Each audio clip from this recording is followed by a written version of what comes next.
How long are you just going to, when you start to get bored, Generally, you make these gestures? I aim for about, I'll be doing that all day. Yeah. No coffee in me. Yeah. What are you taking for hot drinks? Well, this is the issue. Tea? I'm not drinking tea. Not herbal teas or whatever. I'm not a fan of green tea. There's more out there than green tea. Yeah, I've got like a rhubarb one, which I thought was quite nice.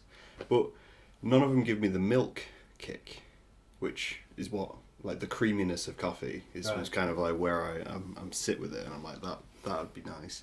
So the minute I'm on milk and honey. Literally woke up this morning, I had a hot juice when I woke up, and I was like... Is that a euphemism? That's just I have a hot juice every I've had a morning. busy morning, Richard. Yeah, I had that, and that didn't do anything, so I was like, I'll just drink milk, because that's what I want the creaminess. And I was like, I'll add a little bit of honey to it, so... I've gone down the line, but yeah, I hate it already. Why are you doing it then? Why are you putting yourself through this?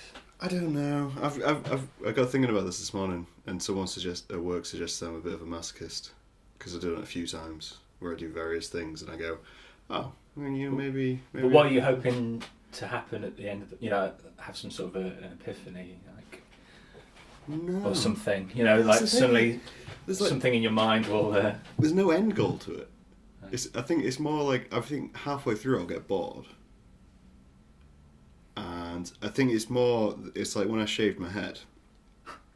So I shaved my head because I had a dream where I shaved my head, and it scared me.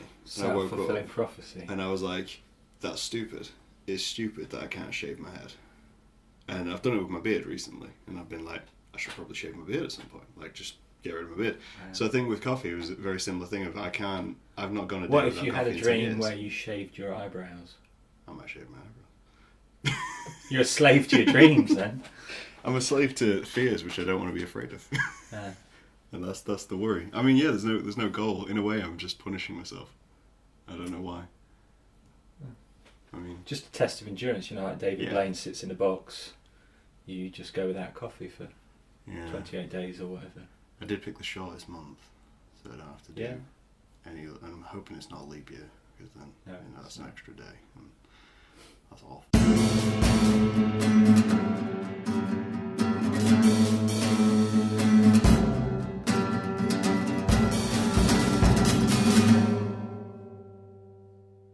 Welcome to Yelling at Concrete, Richard. Thank you very much. For anyone out there, I've got Richard with me, who I think I'm right in describing you as a writer, Yeah. as it's like an overall, Yeah. because you That's do good, a lot of thanks, things, but yeah. you're a writer as a thing. Because that's the issue I've had with a few other people. Obviously, I know their day job. Do you Well- know my day job? I think you're a teacher. Is that right? Yeah. Is that what, like That's my day job. secondary college, or At a college. Yeah. okay, and you teach English? Yeah. I dropped out of English, so I can't really comment. I did English combined A level, and then I did. Combined with what? It was called English Combined because it was English Language and English Lit as Oh, as right. one course sort of thing. And then I got to the second year and my teacher just said to me, I don't think you should be on this course. And I said, Did I, he give you some sort of handy pamphlet that had A-level No. basket weaving? I mean, the problem was I was doing media and art alongside it. So I was completely distracted all the time by wanting to do visual things. And then they were sitting down and telling me to analyse, I think it was Carver. And I just found it to be the most dull thing in the world. Mhm. And the language side of it was interesting, but it wasn't enough to keep my interest. Yeah. So yeah, we just kind of got to the end of it, and it was like, yeah, we should probably just drop this one. You don't really need this one for your UCAS points and all that. You've kind of never shit. regretted it? Not really, no. If anything, I've grown with a bit more disdain for it, That's, which is probably that's the about spirit. for someone who writes. Yeah, that's probably the way to go. Because I have a problem with people who it's the grammar side of it. Because I'm very not fussed. If it works situation. And then when people pick it up, I'm like, You mean sloppy? yeah, essentially, I'm rough. I don't do formalised. I'm just a bit rough. That's Yeah. how I think of it. Yeah. But obviously we have you here for a reason today, Yeah. because you have an upcoming show thing. I do, yeah. How would An you event. describe it? Yeah, is it just happening. a happening, like a flash mob? It's a spoken word night, really, but there's a bit more razzle dazzle to it. Like cheap theatricality is included on the side. So it's called Crash Course in Brain Surgery, and it's at the Angel Coffee House in Lincoln on February the 9th. Which will be next week by the time this goes up. Tomorrow, yeah, Friday the 9th.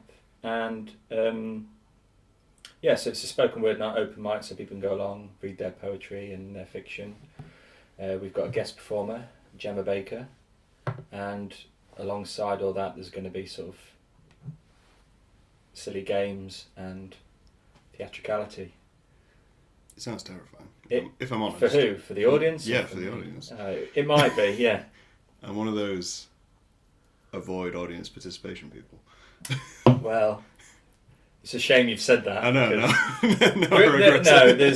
there is minimal audience participation. I mean, we don't even want them to enjoy it. That's not true. That's not true. Come to Crash Course, hate it, and walk away. No, it should be a good time, definitely. And I'm expertly helped by Melody Clark and Tom Wickstead, the sound man. I think I met Tom. Yeah, he was at the Zine Fest, which we've skipped over the first question of every podcast of how long have we known each other? If we're going to go from the Zine Fair, just since October, really. Yeah, it's been October last year, so that'd be 3 months. 3-4 months. 3-4 months, yeah. I mean, I think I was aware of you before in some sort of... Well, your work, I should say. I was aware of your work. So flattering. I think it was one of those situations because last year I was running into quite a few people of where I was aware that you existed. Right. Like I'd seen your previous stuff, right, and thought, we should get along to that, and never getting along to that, and then just gradually through other people. And now finally I've come round to your house. Yeah. If you don't turn up to Crash Course, expect a man to appear at your door in a plastic brain. I haven't brought the brain. I should have, but. I mean, it sounds a bit intense, to be honest. I'm waiting for the shock and awe of the event. Shock and awe's a bit grandiose. I'd say razzle dazzle. I mean, I'm cheap easily surprised. Huh? I'm easily surprised. Okay, good. We should be alright. Yeah. Fair enough. So why did you start Crash Course then? Well, I was doing there was a previous incarnation of it, so I've sort of got previous form at this, and then things changed with that, and so we decided to sort of pause and then rejig it, come up with a new name and relaunch it, and sort of add sprinkle a bit more fairy dust on it. Magic fairy dust. Magic fairy dust. So that's kind of how it came. But I was already doing a spoken word night. So how did you get into doing like spoken word stuff? Before this, were you doing like theatre or? No. This is the thing. I don't know your track back of where you're from. So. I was just because I was writing, and I went along to a couple of spoken word nights that were already going on, and originally because there was a lot of poetry things going on, I thought because I was more of a writer than a poet. I'm not even a poet really. I'm a writer, I suppose. I thought, well, would it be good to have like a dedicated night for fiction? So rather than poets, it could be story writers that could get up. So I started with a friend. 15-minute fiction was the name of the night, and that was okay. I mean, it didn't really it was hard work, sort of like getting people to go. And I suppose I think fiction is a hard sell, like for an open mic type night. There's loads of poets, which is a good thing, but they're like rats, aren't they? They're everywhere. It does seem to be a lot of poetry nights in Lincoln. Yeah. I don't know, like maybe the last 2 years. I don't know if you've seen it differently. If yeah, it existed definitely. For a while, but the last 2 years, so many open mic poetry nights have popped up. Yeah. And I can't help but thinking it's just the same people going to all these nights, because you've only got a certain audience. Yeah, I suppose in a city sort of like Lincoln's size and everything. Lincoln's not really big enough for that. But does that then is that not just a thriving scene? Would you say, or is it just the same? Well, I'd hope it would be a thriving scene. Yeah, I mean, how you define like it's the same people or it's the thriving scene. So. I guess you could say the same for bands. So if there's a lot of bands popping up at the same time, they'd be friends with other bands. Yeah. So that the same crowds just swapped around in places and situations. So it's nice to see something which is a bit. I think it's like the zeitgeist at the moment, isn't it? There's something in the air, and poetry is sort of like. I think everyone's angry. Kind of the now. Yeah, you think that's it? I think. I know I'm angry. I mean, yeah. This is yelling at concrete. This is Yeah. this is where you come to be angry. Yeah, I don't know. I kind of. It's a weird mentality. I think we were discussing this the other day.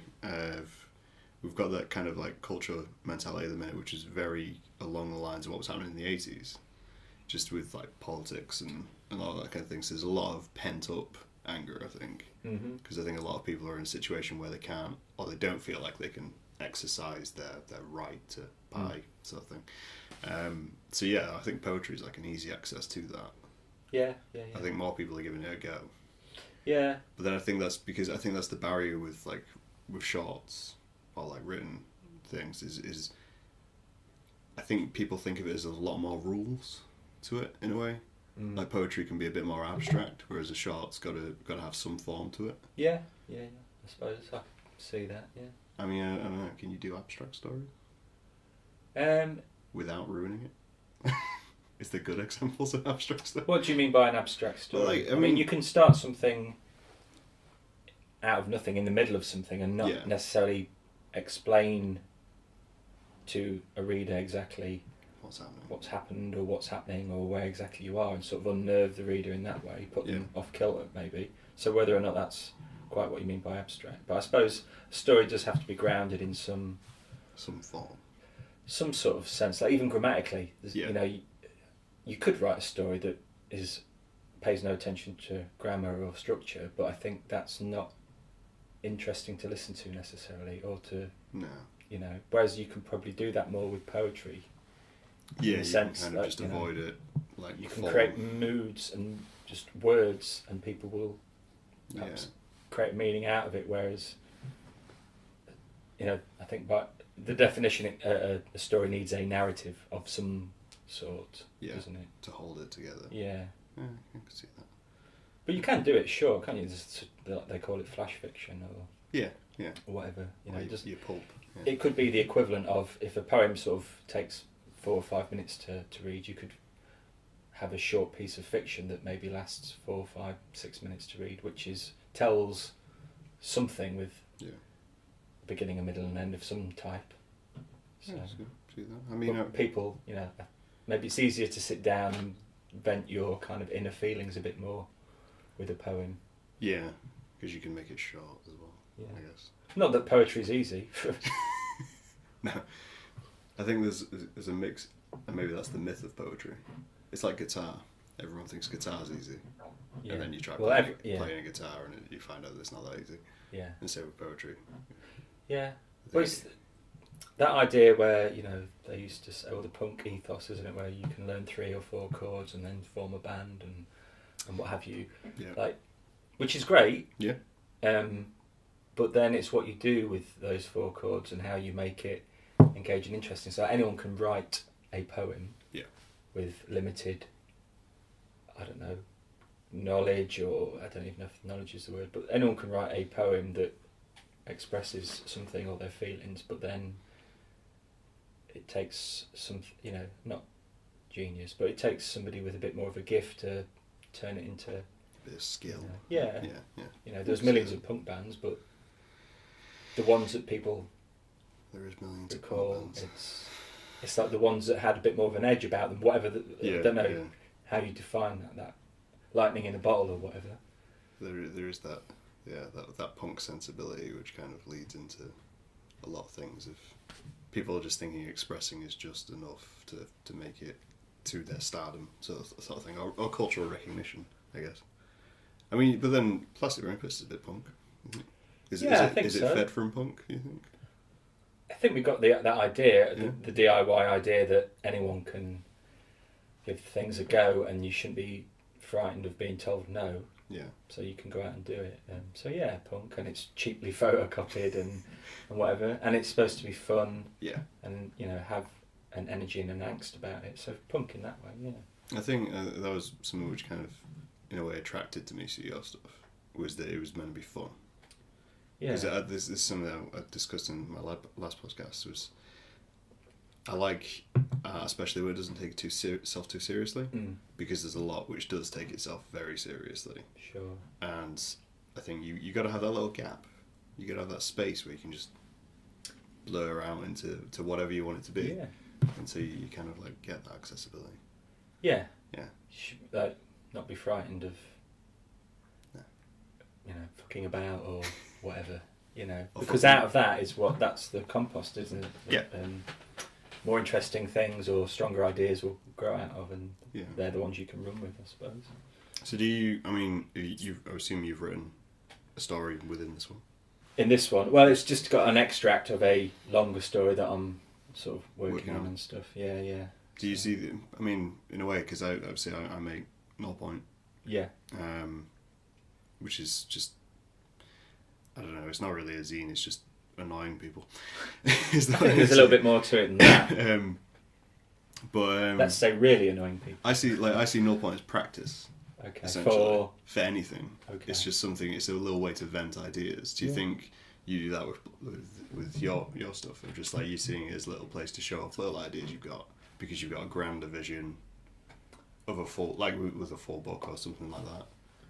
Yeah, I suppose. Maybe in a way it's like busking almost. Yeah. You know, you're going out there and Seeing what people respond to. seeing what people respond to, or just shoving something in people's faces. You know, like just leaving a zine in cafes and what have you, and then you've got the link to the sort of the internet with all the social media stuff, and so there's an artifact in the real world. Yeah. And there's also a link to the To the online. unreal world or whatever, and just to see what happens. I think, you know, it's just to push against apathy and indifference, isn't it? Like of the masses or whatever. A bit like busking. Yeah, I love that. I think it's yeah. If you can make your zine as loud as a busker and force yourself into. Yeah, I mean, Not that we're trying to assault as annoying people. as a bagpiping busker. Yeah, just The most annoying just of all scream as kinds. loud as you can. Someone who's bad at bagpipes, just keep it going. Yeah. Yeah, I think, especially when I started mine, I know mine was intended to, in a way, just to kind of annoy people at first, just as like a little troll in it. It was just like, alright, so we're doing this thing because everyone else takes it so seriously. Right. We'll do this thing which isn't serious. It's not about anything. It's just there, Yeah. Yeah. sort of thing. And I kind of liked that. And I liked with this, the same with this. It's like it's just a little physical object. Doesn't seem to, from when I first glance, have a pure goal of we're going to make a book which is big, or I'm going to kickstart this in 2 years or something like that.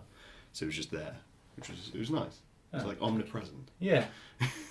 Yeah, it's just a way to try and maybe find an audience as well sometimes, isn't it? If people pick it up, find it and respond to it, and it's something that they like, then they might then be tempted to go and find out. I think it's as More. well because it's like a physical thing, whereas a lot of the minute it's like we do see this a lot, but it's all online. Everyone's kind of trying their little bits, but it's always via a Facebook page or it's via YouTube because they want it to be going viral or something. I think that's, in a way, that's the drawback, but in a way that's the beauty of it. Because you can't go viral with it. Well, you can, but it'd be a lot harder to go viral with like a physical object, which you can't just share instantly. Yeah. And that kind of thing. I don't know if that makes sense. No, yeah. Maybe we're all just X-factoring, just gradually. I think, well, the thing is you need to produce enough copies, don't you? You need to have, if I could print like 100,000 copies of it and have the capacity to dish it out countrywide, I mean, that would still be like a drop in the ocean, I suppose. But yeah. It's that there's a leaflet statistic of, like flyers. If you hand out 1,000 flyers, maybe 10% will actually take that flyer and do something with it. Yeah, yeah. So I'd be surprised if it was as high as that, to be honest. Yeah. I mean, I've stood on the street too many times handing out flyers for various things. So you kind of, you end up like that little trapped thing. But I think, I mean, as you say, you this is a smaller part of a bigger story you're trying to do. What, the story that's in there? Well, I've got like maybe 15, 20 short stories that I'm sort of ultimately thinking of compiling into a collection. Yeah. So you're thinking down the line. Yeah, hopefully some point later this year. I've got a lot of them written. It's just a question of tinkering and editing them and so on. Yeah. So that would be So what the ultimate, I suppose, aim for it would be. I mean, it's a solid goal. I think. Yeah. Well, it's only like February now. exactly, just the beginning of February. You've got, so. you can still capture that Christmas market with the. Yeah. As if they put it on in Lincoln. Well, maybe the summer like holiday read type. Yeah. So what type of stuff do you write? I mean, I've read some of your stuff from your previous zine, which was very. I think there's a lot of sci-fi to that kind of stuff. Yeah, I suppose there's elements of that Yeah. sort of It's weird. kind of Twilight Zone-ish, which I liked. Yeah. Do you, I'd be happy with that Yeah. as a. Yeah. Yeah, of course. Sort of. I don't know, like Tales of the Unexpected-esque. I mean, I don't want to. I mean, it's not that good or anything. It's because that's awesome. You don't want to give it away. But anything that's just a little bit odd, I suppose, or weird, or a bit kind of unsettling, I try and write like that, I suppose, capture it, or just some odd ideas. Sort of slightly noirish, slightly horror-ish, slightly sci-fi-ish. If you could mix all those things up and have like an element of that kind of mood about it, I suppose. I think that's nice. Thank I you. think I mean, I don't know. That's kind of my vision, but then I get that. how people From what I read, it does have those kind of I think there's I don't know, it's like a weird way of describing it. It has like a colour cast to it of like when you're reading it. If it's not not what's high. the colour? Well, it's kind of like a Grey, no brown. like kind of like a. I mean, I'm colourblind anyway, but it's like a hue of blue to it. So it's not like a grey. So it's not dull. Fucking hell, we've gone very hippie all of a I sudden. know. So I'm drifting. I'm out of coffee and I've gone Grateful Dead. But yeah, it's like a nice like hue of blue to it because it's not too dark and there's not like a lot of contrast to it within what I read. But it's obviously not bright, and I think all of those things which you mentioned have that kind of hue. They're all very appearing to be settled, but there's something a little unsettling about staring at a blue wall. That's how I think of it. Yeah. That's cool. I've not really thought of it in those terms before, but I appreciate. I mean, I'm not a critic or anything. Yeah. Internalized, because I'm the last person to criticize in terms of that thing. But I mean, I think a short book would be fun. Yeah. That's kind of what I'd like to do, put out. And so the idea I've got at the minute, like not all of the sort of short stories I've got so far, but several of them are kind of connected tenuously. Right. Okay. But all the stories are sort of like independent, standalone. But there's elements of the stories that sort of touch on others, and so I'd like to sort of put them together. Okay. Scattered between other stories that just are nothing to do with it as well. So, like how Tarantino there's that theory about all his films kind of exist in that universe, and there's the same sort of brands in different films and so on and so on. It's kind of just like that. that. Not Tarantino-esque, but there's that kind of there's things that appear in some stories. So that kind of generating a universe rather than. I suppose in a way, but yeah. In a non-fantasy sort of, not one of those types of universe. Like a viewer skew universe, like Smith has or something like that. Yeah. I kind of like that. There's like a tenuous link to everything. Yeah, there's like this village of my invention called Low Scaraby. Okay. Which is my vision of a sort of Lincolnshire Wolds village. Right. There's kind of a bit creepy, eerie type village, and that's sort of the backdrop to several of the stories, or there's some sort of tenuous link to it in some way. So. I think that's it's essentially just Lincolnshire anyway. Well, you could say that. There's some creepy villages which have a tenuous link to the like city. a Royston Vasey. Yeah. But But in Lincolnshire. Yeah, that type of thing. Not quite so. I like the idea of things set in Lincolnshire because I feel like it's a location which is not used enough. I entirely agree, particularly the Wolds, which is near where I live. It's this empty landscape. Yeah. Rolling hills. And there's something quite beautiful about it, and it's kind of sort of like emptiness maybe, or it's not very much kind of happens, and I could imagine like a TV series set there of some description. In my mind, it's like a 70s series, right. Of course. Like sort of Tales of the Unexpected-esque, where Have you ever seen an old series from like the late 70s, early 80s called Sapphire and Steel? I've heard of it. And it had Joanna Lumley in it. I've not seen it. It's ever so strange, Right. but that kind of thing where... Okay. I mean, yeah, I can kind of... I don't know, that's kind of the mood that I see when I... Yeah.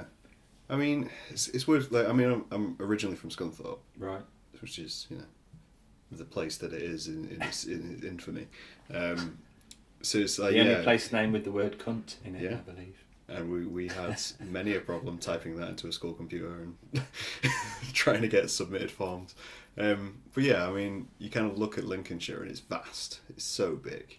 And you wonder why someone hasn't just put a production studio, just because it's so empty. It's like you haven't really got interruption from anything. You could build sets like nobody's like business. the old farm Yeah. warehouses or whatever. There's it's like you got your farms, you got you kind of like your industrial areas and bits and bobs like that. the coast. You've got a whole coast, but nobody does anything. I know. I really Like, I agree. Yeah. Why? Yeah. This is a vast area. I mean, I think my problem is I always picture it as kind of. I think maybe it's just not got some sort of... It hasn't got a distinct enough identity, like in the consciousness of the nation, as it were. You know, unlike somewhere like the Yorkshire Dales or the Moors, where you can set something and give it that kind of ambience, or like Midsummer Murders is all kind of in that nice Oxfordshire type countryside or the West Country. But you know, Lincolnshire's kind of got that in a sense. Its own little way. But it's not kind of... I think maybe you have to live in Lincolnshire to get that. Yeah. Like if you visit for a day, it doesn't seem like you've really, because you'd come, you do the castle, you'd go to the Wolds for a walk, you'd visit Cleethorpes because you'd avoid Grimsby, and no offense to any Grimsby people are, but yeah, I think you kind of you get glimpses, but you wouldn't get that general collective atmosphere which Lincolnshire has. But then maybe that's what annoys me, is because it doesn't really have an identity in the same way like Lincolnshire doesn't really have an accent. I suppose it's like you can come into it and just form your own. Like it's a blank canvas. For places if you just need a generic. A blank space. Certainly. I think but that's not. But maybe everybody thinks that about the place in which they live to some extent. You know, whether you're from that place or not, where you're living becomes your environment so much and so familiar with it that you start to see it differently, and you know it's then very easy for anybody to say, there's something about where I live, wherever that might be. I don't know. Obviously, you can only live in one place at a time. Yeah. I mean, have you been in Lincolnshire all your life then? I was born here and grew up here, and then I've spent several years, living in various other places. So. Yeah. And then came back here. I got trapped like everybody does. Well, yeah. I think it's a weird one in a way. A lot of people I speak to about Lincoln, at least, and you feel because it's so vast. I think a lot of people do have a trapped feeling of living in Lincoln, because you kind of look either side of you and you think there's nothing there. It's not like Manchester, where you've got Liverpool just over the road, and like Sheffield, which is Derby and all that kind of thing. You kind of look at it and you think there's nothing here. Where do I go? Apart from Nottingham, just for a day out. Yeah. But then Nottingham's quite small. But then it has neighbours. Yeah. But Nottingham in itself probably has a big enough to have a scene, isn't it? Of whatever, like death metal came out of Nottingham as a sub-genre of scene, like whatever 20 odd years ago. And you're looking at me like, wait, is that a thing, or are you just making that up? What, death metal? The death metal came out of Nottingham. Yeah, I believe so. Or really? I don't know, like Lawnmower Death, which are like funny, and there was a whole metal scene. Like, well, I don't know whether it was death. I think it was death metal. Oh, but like a metal scene for Nottingham. I mean, I know Nottingham has like Rock City and venues like that. But that's crazy. I could well be very wrong on what I'm saying there. But I'm willing to take it by word. But it's like, like goth and everything. That was never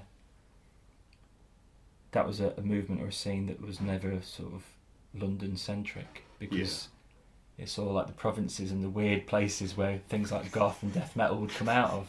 All those little spaces where the darkness hides. You're familiar with Shane Meadows films? Yeah. Yeah. So like that kind of Midlands, like Staffordshire, Stoke, Nottingham type of... That little vibe which you get from Yeah. There's enough of that in that area, and I don't know whether Lincoln or Lincolnshire has got that, but perhaps that's what's good about it at the moment, or it's this unexplored. Yeah, I mean, like, I could see alternative stuff kind of rising out of that kind of area quite easily. But yeah, I don't know if Lincoln ever got heavily. I'd love Lincoln to have an alternative scene, like a proper, like. What, musically, you mean? Yeah. It hasn't got the venues, has it, or the infrastructure to spawn such a thing, I don't think, at the moment. I think that is one of the main complaints about Lincoln, is there's not enough music venues. I mean, if you were an upcoming band, where'd you play? There's pub gigs, but then there's nothing sort of in between. There's not that many pub gigs anymore, it seems. No. Or I mean, it seems to me. I work nights, so obviously I don't walk the streets as much as I used to. But yeah, I think. I mean, even kind of putting on like your night, you're very limited in terms of places you could go. Yeah. Of sliding in and actually doing something.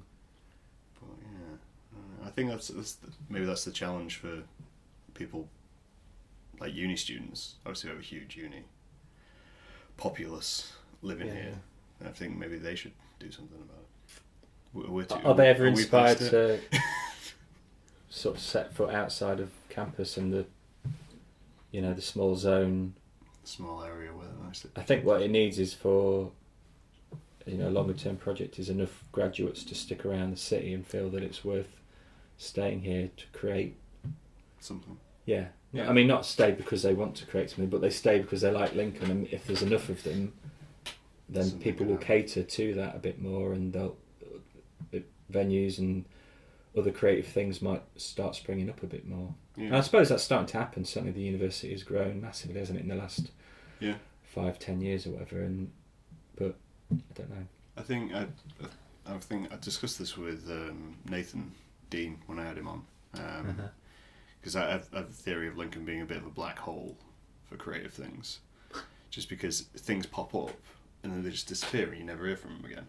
They come and they go because they're sucked into the void essentially.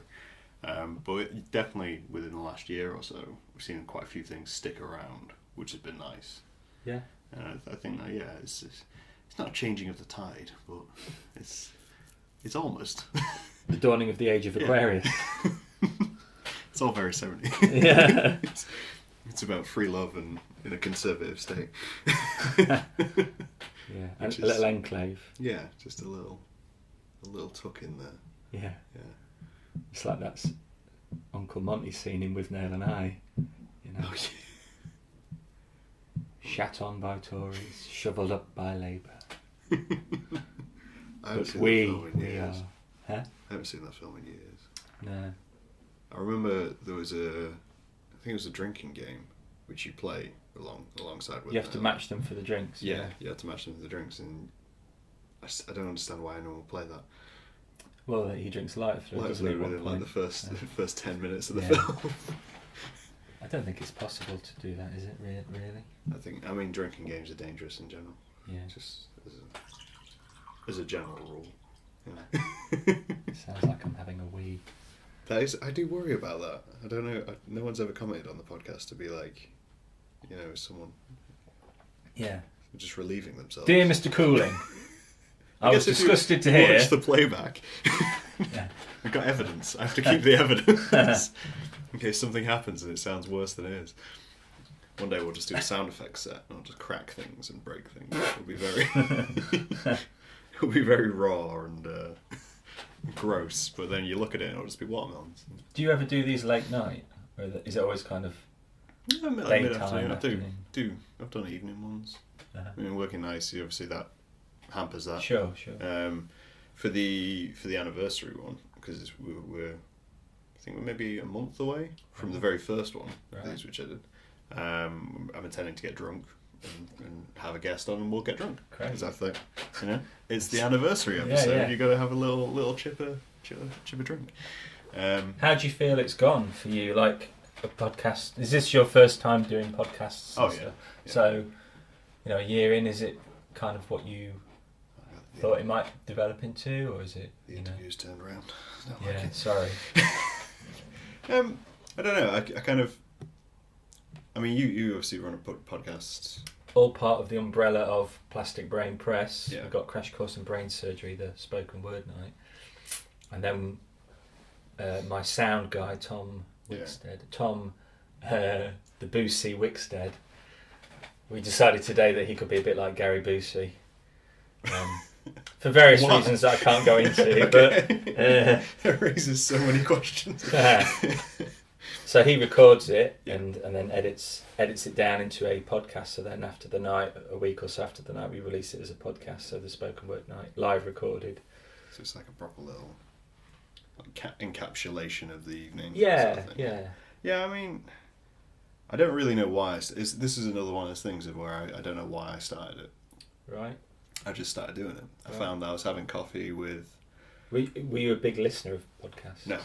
The two podcasts I'd listened to, there was one on YouTube somewhere, I can't remember, I think my brother linked me it, and it was about films and games, and watched that, and it was about 5 people all sat around with mics, and I was like, this is fairly interesting. And then I watched... I could sit around with a mic. Well, yeah. I could do that. I think I watched Mark Maron Oh yeah. do his, and the series obviously came out on Netflix, and I watched that, and I thought that was interesting. That seemed more interesting than what I'd seen on YouTube, was just 2 people sitting talking about their lives. And then have you heard Harmontown as well? Yes, I've heard bits of Harmontown, but again, like, to say I've been doing a podcast a year or so, I don't listen to podcasts. I don't find myself listening to them. If I do, I've gone out of my way fully to kind of hear something, or there's something very specific I want to listen to. Right. So it's like I really kind of get glimpses, and I started this when I was having coffee with quite a few friends. I thought, well, this is essentially what Mark Maron was doing, so I should just record it. Yeah. We'll put it out.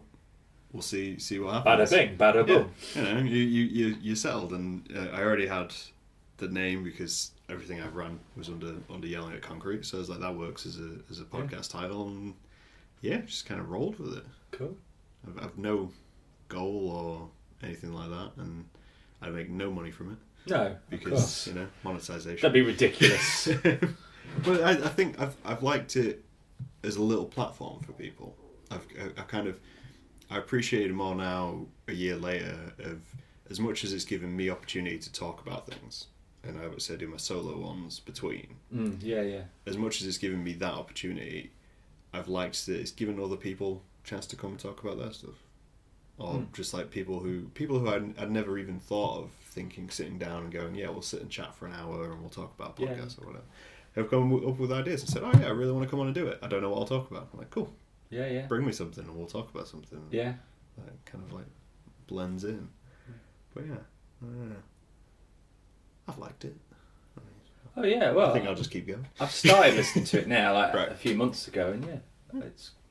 I like the appreciate podcast medium. I think it's like it's still developing, and there's so many different things you can do with it, and lots of great little ideas that people do. So I think especially spoken word or writing and stuff. There's lots of scope and lots of like what you were saying about nonsense things and things that don't take themselves too seriously. I think the podcast format is great for that. I'm not sure why I don't listen to more podcasts. I honestly just sit down and I think have a word with yourself. Maybe it's the film mentality of I don't like dropping out of things halfway through. So we sit down and watch a film. I don't like to pause it, go out and come back. So with the podcast, obviously there's some length to them in general. So I feel like I've got to sit and listen to the whole thing, or like really focus on it, give it my attention. So I don't feel like I can do other things whilst I'm doing it, because I'll miss little bits, and maybe that's I just don't want to be rude to someone who's not in the room with me. But if the podcast was compelling enough, I mean I have listened to various bits. various podcasts throughout. Yeah, I think it was one of the Harmon Towns I watched or listened to, and like Matt Moore and stuff, where he's had guests who I was heavily interested in. Did you already have like the equipment that you use? Essentially, yeah. Right. The only thing I've bought is this microphone. Right. That one and that one I had from my uni days. All right. That was, again, kind of another reason why I just started doing it, because I already had the gear. Right. I already had a camera and a mic, and I can just sit and go. Yeah, it's great. I think that's the beauty, I think, of podcasts, is that anyone can literally do it.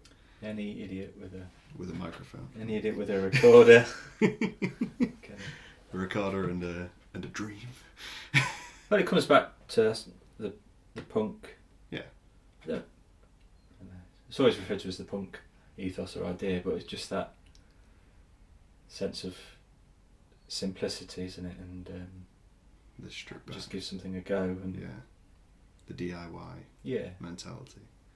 I think there's been a rise in that, especially in the art scene as a generalised.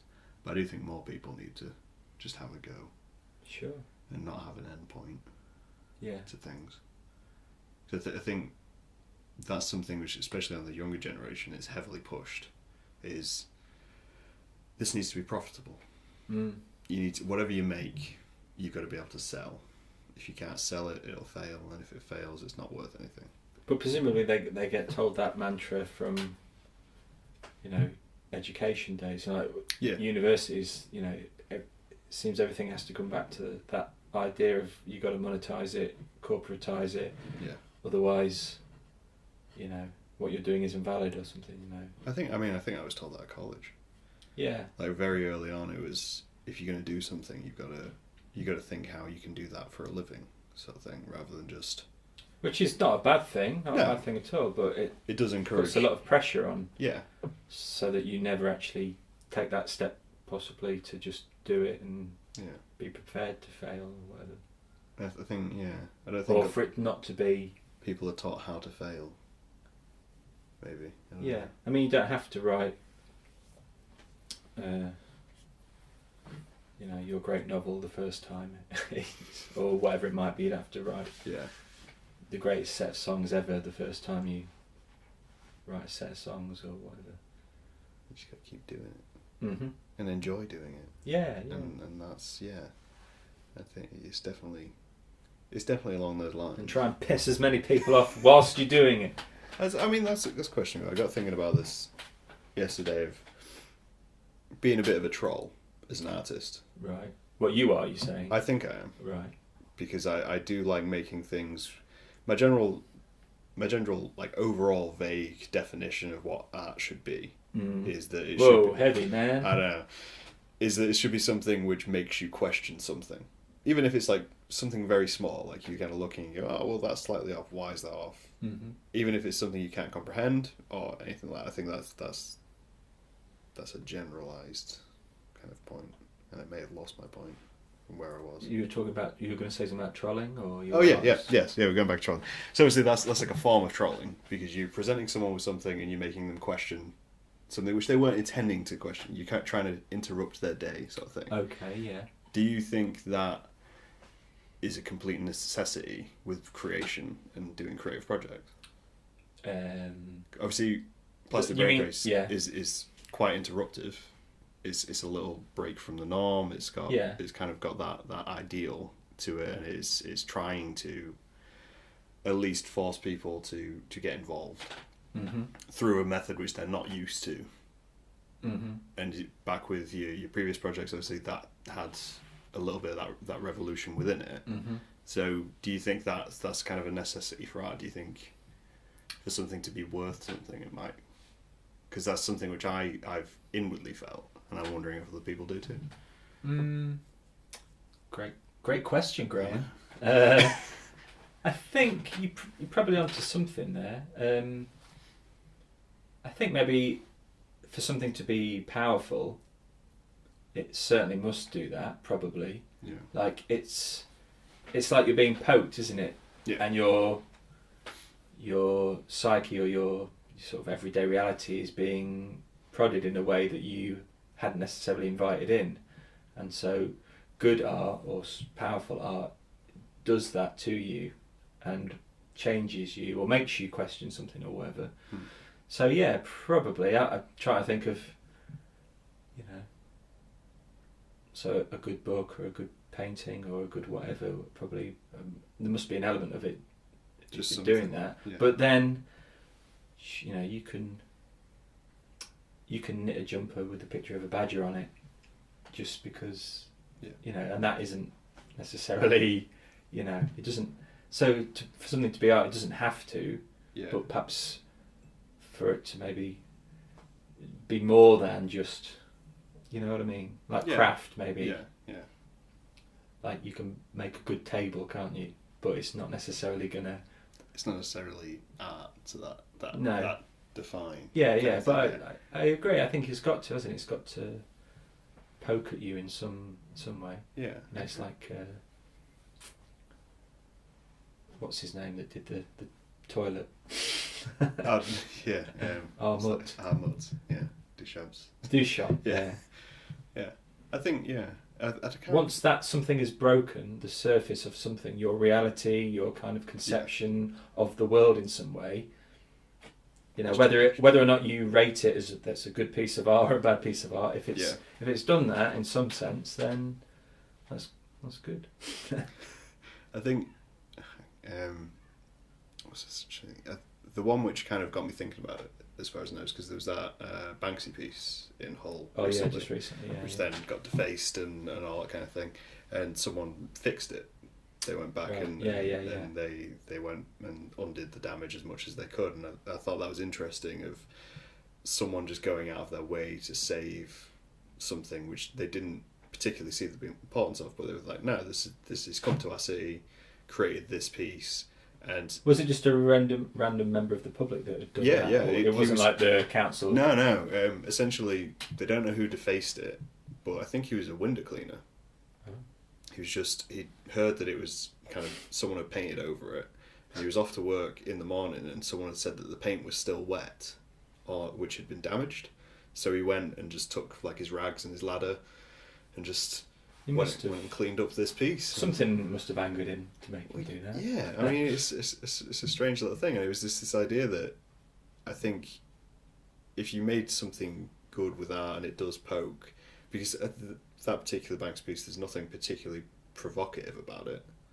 It's all context, though, isn't it? Yeah, it's not, but it's not like one of those highly politicised things which he's done with like the policeman or anything like that. It was just like a random piece he wanted to make.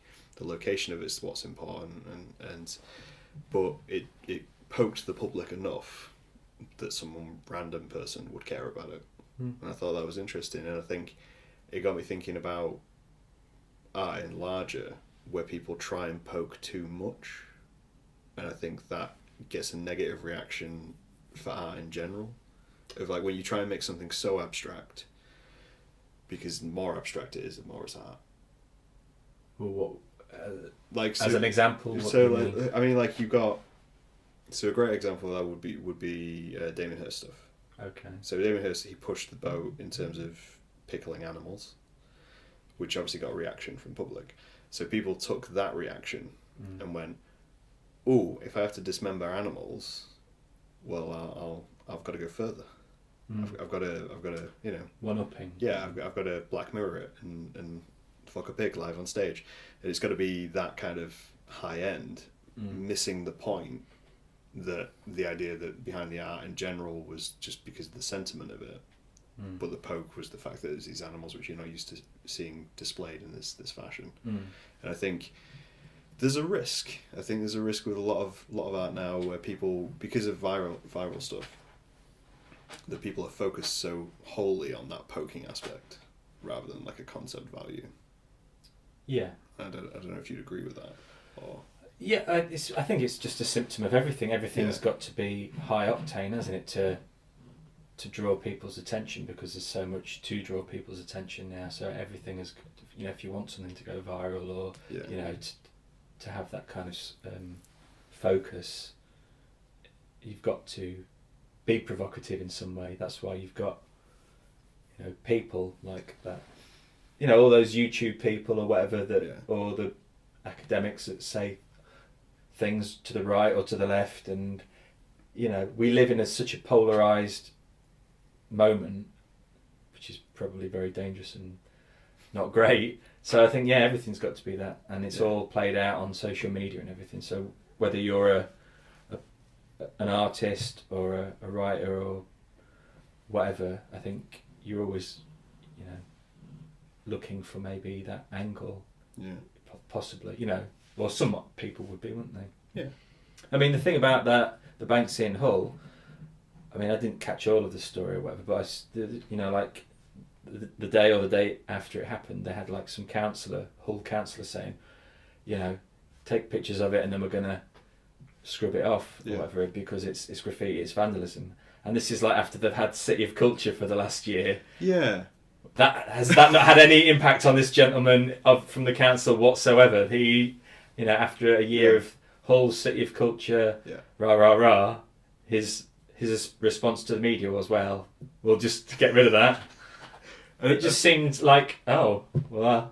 That was a great thing about it. That's there weird. There was like kind of, in a way, there is an untouchability to Banksy. I think, like, obviously it turns up, paint something, and then they put plastic over it, and they're like, "Oh, this is thing," and then obviously someone else graffitis something, and that just gets wiped away. Yeah. So I thought it was a great moment of just councillor override in his head, just like, well, it's still graffiti. Yeah, it's still damage to public property. We need to. Something in my brain just clicked and went, oh yeah, there's that whole thing of where graffiti's not art anymore. It's like there's a group of people who don't see it as art. I was like, oh. Don't we live in absurd times, really? You've got to fight the system. Yeah. So to speak. Stick it to the man. Yeah. I mean, it's a weird way in a way. Like, graffiti is a great example of, obviously it's very public facing. So if it's good or bad, the public will tell you because it's right in your face. So for doing something with like writing or like smaller visual mediums, getting it seen is a problem. Like we were saying about buskers earlier. You want your sound heard, go to the street.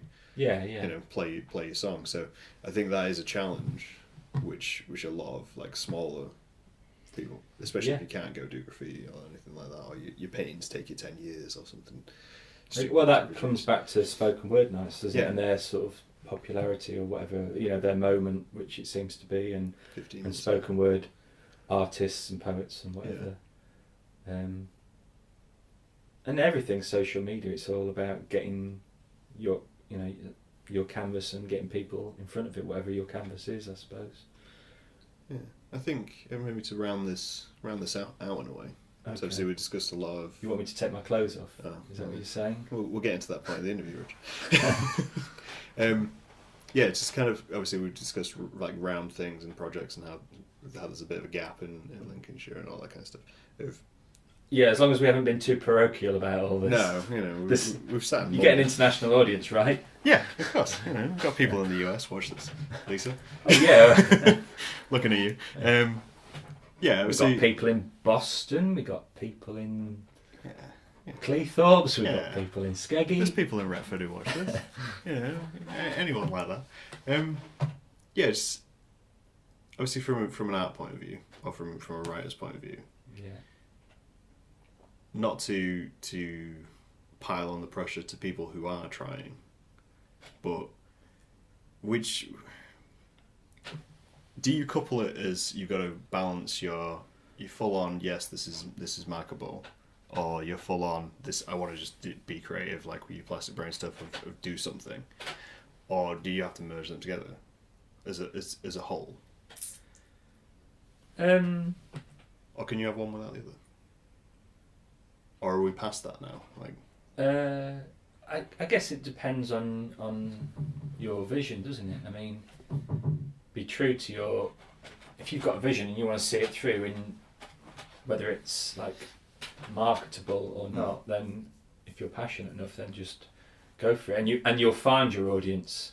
Because the flip side of it is, with social media and all that kind of stuff, is that it's never been as easy to find an audience for what you're doing. So if you write things in urine, live, there'll be an audience that will get onto that, and it might be a niche audience, but you've got more chance of finding it than you ever had before. So, you know, if I don't know what does marketability means. Probably bland and middle of the road, isn't it? So if you've got a vision, go for it. Yeah. And you'll figure out the tricks and the ways of connecting with people, and you know, maybe that will sustain you. And I find one thing just rolls on to another. If you keep pushing at something, then you may well, doors that you didn't even think existed will open for you, and you'll be able to. There'll be lots of other opportunities that will come your way out of it. So maybe you start out creating a zine, and then you end up, you know, I don't know, you know, running a spoken word night or setting up a small press or whatever, and because one tiny thing led on to the next and on to the next, and you know, so endless possibilities out there. What do you think? I think I don't know. It's something in a way. It's something I worry about because Is it? I mean, I make a lot of the stuff I make because I make it.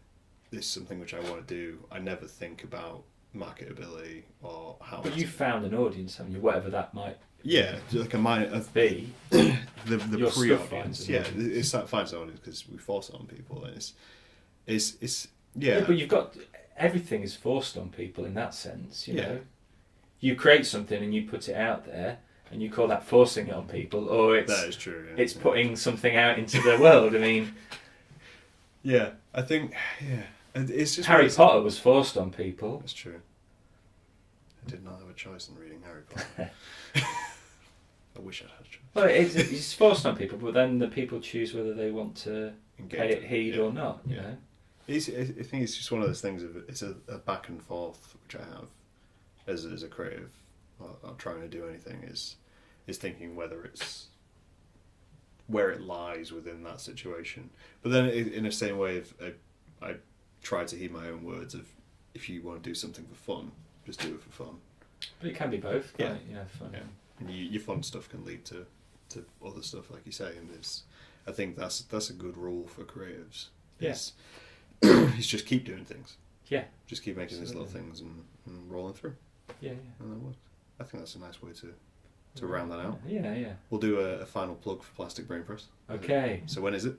Plastic Brain Press. Our night is called Crash Course in Brain Surgery. It's at the Angel Coffee House in Lincoln, February 9th, 6:30 till about 8:30. It's £2 to get in, and there's lots of fun and games as well as the spoken word. Our guest performer is the fabulous Gemma Baker, and good coffee. You'll be there. Not allowed to drink coffee though. Oh yeah, well. It's going to be a terrible night. You'll be there in the corner like, oh, when will they stop with the poetry? I mean, I'll have been a week off coffee at that point. I'm hoping. You'll be like to be past flying by then. You'll be like, by then. It's a whole new world. My eyes will be open. And also Melody Clark is going to be our door girl. She's going to be, you know, giving the razzle dazzle from the moment people walk in. So should be a good I think night. that's worth mentioning. It'll be a good night. Yeah. I think I'm looking forward to it. Yeah, it's going to be good. It's going to be good. Come and meet the plastic brain. Get yourself mind melded. I mean, yeah, that's terrifying still. Yeah, good. But yeah, I think it's everything good art stands for. Yes. That you already got anxious before you walked through the door. Yeah. Yeah, no, it should be good. So thanks. I recommend people go along to it, and thank you for coming, Richard. Thanks for having me. I really appreciate it. And you know, plug in things, and we're talking out, and cool. We'll talk to you guys later.